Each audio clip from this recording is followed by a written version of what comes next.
So the Irish were originally black people, and this is an illustration from a magazine, Harper's Weekly, from the 1800s, and it actually tells you in there, if I'd left the whole thing, it says the Iberians were believed to originally be an African race, okay? And you can see how the Irish Iberians started off like this, mixed with these, and became, this was kind of a sort of midway transitional stage. But if you look at the Iberian writing of the time, it's almost exactly the same as the Paleo-Hebrew script, right? Saying that these guys came from Jerusalem, basically. Britain actually started through a black Hebrew Israelite who was a Trojan prince. Okay, his name was Brito. It's been anglicised to Brutus. And what happened was, after the fall of Troy, he set out with 300 ships off to find a mythical land in the west. Him and his men basically fought their way all the way into the interior of France, and realised that they were kind of cut off. His men were all kind of stuck in the middle of France, surrounded by their enemies, and thought, well, we're not going to do very much here, so let's leave. But obviously their mark is still there, Brittany. Yeah, in the past, places got named after the people that were there. So Brittany, Bretagne, is a mark that this man was there. What happened was Brutus, Brito, landed in 1103 BC in Totnes. When he landed here, he found that the country was overrun with red-headed giants. And the king of the giants was called Albion. And that's, again, places were named after the people. So the country was called Albion. So essentially, Brito and his men killed all the giants apart from one, Albion's brother, called Gog-Magog. He left Gog-Magog alive because one of Brito's men, Quirinius, wanted to fight this 18-foot giant. Right? So the giant was kind of nursed back to health. He had to be nursed back to health so he could fight Quirinius. And this epic battle occurred on Plymouth Hoe.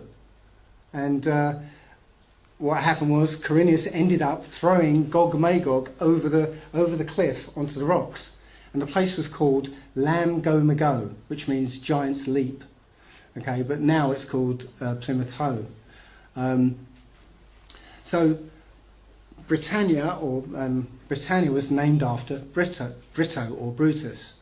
Brito in Hebrew is basically something like holder of the covenant. Okay, Britannia means land of the covenant. This is the covenant between Abraham and the Most High. Okay, the Creator. So it kind of brings us to King James the sixth and the first. He was a black man. Okay. Now you can go to the National Portrait Gallery and you'll see a white guy looking back at you, but those portraits were basically repainted. Okay. What couldn't be painted over were engravings. And in the 1611 Bible, there's an engraving of a black man. He was actually, again, an Israelite of the royal house of Judah, descended from the Pharaoh's line. Okay, but what came in through France. Sorry, yeah, got that, told you. Yeah, so he was the one who had the Bible translated as faithfully as possible at the time, because it says in the foreword, actually, that there were people, and he meant the Roman Catholic Church, who wanted to destroy the word of the Most High. And he didn't want that to happen. So that's why he had the Bible translated. He sat on the thrones of England, Scotland, Ireland, and France, actually. And he unified them into one kingdom. And I said there's the bogus painting of James. He's been smeared with allegations of homosexuality and sleeping with his mother, but they're all baseless claims. Because how can you be homosexual and have 9 children with your wife? You have to have an awful lot of sex to get 9 children, I think. So yeah, more pictures, engravings of him. And there's an engraving of James and his wife Anne of Denmark with a afro. All of the artwork was replaced throughout Europe, but because Russia, well, it was a kind of insular society at that time. Renaissance didn't get to Russia, so you can go online and search for Russian icons, and you'll find that everybody who was portrayed in the Bible were portrayed black. And yeah, after the Renaissance, all that artwork was destroyed and replaced with whitenized versions. But 500 years ago, prior to 500 years ago, this is how they were always depicted. And the last thing is that this man is the ex-president of Egypt, and he was quoted on television to say, "We can't accept the Jews because they left here black but came back white." So, and he literally said that on television. And yeah, he was murdered not long after that. So yeah, in Psalms it tells you that that all the nations were going to come against these people, and they were going to make sure that their name would be forgotten. The last point I'm going to make on this is that Africans and Negroes are 2 different peoples. Race and skin colour are really a red herring. Okay. It's a kind of divisive lie that has been put about, and I'm going to go into this a bit more in detail. To separate people by perceived race is a distraction. Okay, so we all think that all black people are the same, basically, but they're not. Africans and Negroes are different. They have a different skeletal structure, different skull shape, and one interesting thing is African people, real Africans, cannot grow hair like Negroes can. So African men cannot grow beards. All right? African women cannot grow afros. All right? It's a very powerful thing. If you see real African women, you'll see that they've always got very, very short hair, because literally they can't grow it.